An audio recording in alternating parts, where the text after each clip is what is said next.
So I'm doing a few things differently this time. Now I've got a piece of flat steel sandwiched between the links. So I got that idea from a comment from part 1.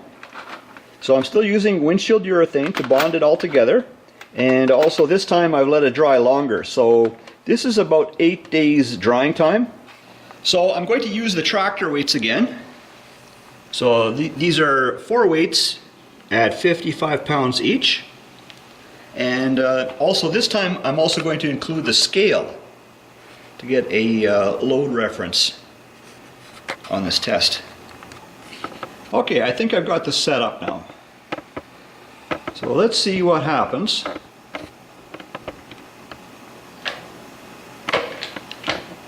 Starting to lift.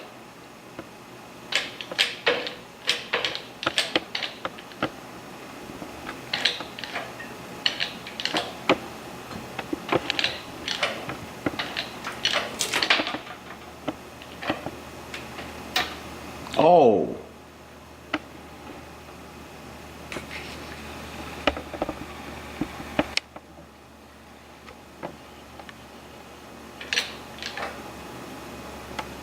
I thought it would go more.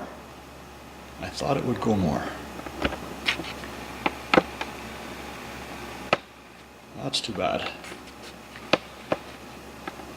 Okay.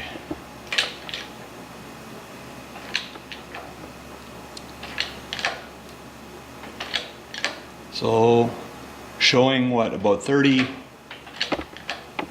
40 pounds on the, peaks at about, oh yeah, it peaked at about 40 pounds on the scale, I think. Well, that's too bad. I thought it would lift more. So actually, the peak recorded load, according to this scale, was really about 60 pounds.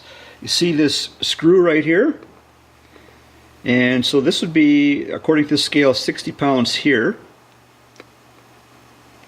So I'm going to play some of this video again.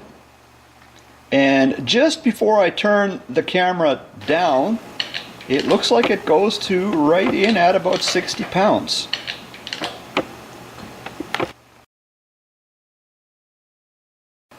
Here's the damage report. So it looks like most of the windshield urethane stayed on this piece. And so the shape of that link can be seen here. And so it pulled off of there, and it actually tore it as well somewhat. See?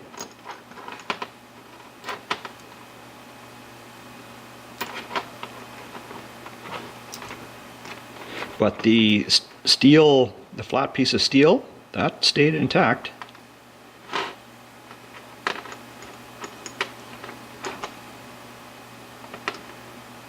Anyways guys, thanks for checking out another video.